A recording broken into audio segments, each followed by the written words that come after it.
आप देख रहे हैं 7 न्यूज। मैं आपके साथ मोहम्मद सलमान जुनैदी।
ವಿಜಯಪುರ ಗ್ರಾಮೀಣ ಪೊಲೀಸ್ ಠಾಣೆಯಲ್ಲಿ ದಿನಾಂಕ 14/4/2026 ಮಧ್ಯಾಹ್ನ 3 ಗಂಟೆಗೆ ಒಂದು ಕೊಲೆ ಪ್ರಕರಣ ದಾಖಲಾಗಿರುತ್ತೆ.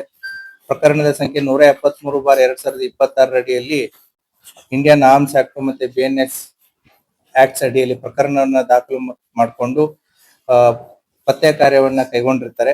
ಅವತ್ತಿನ ದಿನ ರಾಜು ಬಾಪು ಕರೆ ಅನ್ನುವಂತ 42 ವರ್ಷದ ವ್ಯಕ್ತಿಯನ್ನ ಆತನ ಊರಾದಂತಹ ಗೋಲ್ಡನ್ ದೊಡ್ಡಿಯಿಂದ ಅವನು ವಿಜಯಪುರ ಸಿಟಿಗೆ ತನ್ನ ತಾರ್ ಜೀಪ್ ನಲ್ಲಿ ಬರ್ತಾ ಇರಬೇಕಾದ್ರೆ ಅಲಿಯಾಬಾದ್ ಇಂಡಸ್ಟ್ರಿಯಲ್ ಏರಿಯಾದ ಹತ್ರ ಒಂದು ಟಿಪ್ಪರ್ ನಲ್ಲಿ ಬಂದ್ಬಿಟ್ಟು ಮೊದಲು ತಾರ್ ಜೀಪ್ಗೆ ಡಿಕ್ಕಿ ಹಾಯಿಸಿ ಆತ ಯಾವಾಗ ಸತ್ತಿಲ್ಲ ಅಂತ ಗೊತ್ತಾಗುತ್ತೆ ತಳಗೆ ಇಳಿದ್ಬಿಟ್ಟು ಮತ್ತೆ ಕಲ್ಲಿನಿಂದ ಮಾರಣಾಂತಿಕವಾದಂತಹ ಹಲ್ಲೆಗಳನ್ನ ಮಾಡಿ ತಮ್ಮಲ್ಲಿದ್ದಂತ ಕಂಟ್ರಿ ಪಿಸ್ತೂಲ್ಗಳನ್ನ ಬಳಸಿ ಗುಂಡು ಹಾರಿಸಿ ಆ ವ್ಯಕ್ತಿಯನ್ನ ಕೊಲೆ ಮಾಡಿ ಅಲ್ಲಿಂದ ಪರಾರಿಗೈದಿರ್ತಾರೆ.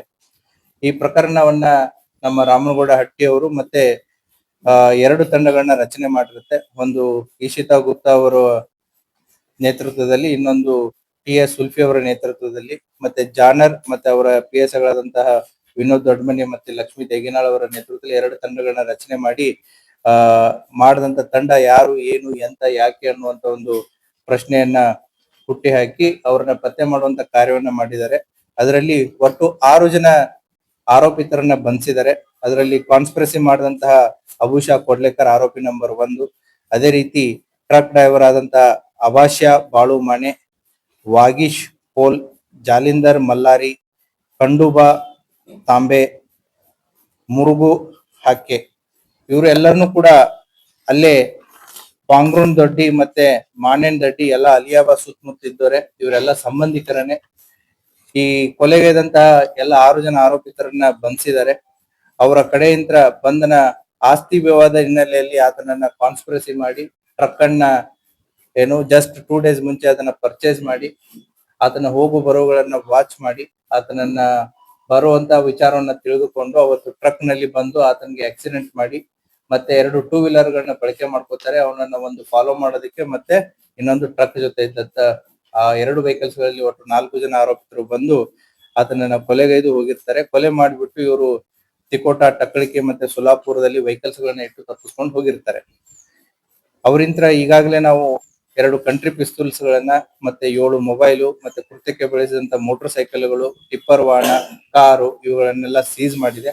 ಆರೋಪಿಗಳನ್ನ ದಿನಾಂಕ 20/4/2026 ಅವ್ರನ್ನ ನ್ಯಾಯಾಂಗ ಬಂಧನಕ್ಕೆ ಒಳಪಡಿಸಿ ಪೊಲೀಸ್ ಕಸ್ಟಡಿಯನ್ನ ತಗೊಂಡು ವಿಚಾರಣೆಗೆ ಒಳಪಡಿಸಿದ್ದಾರೆ.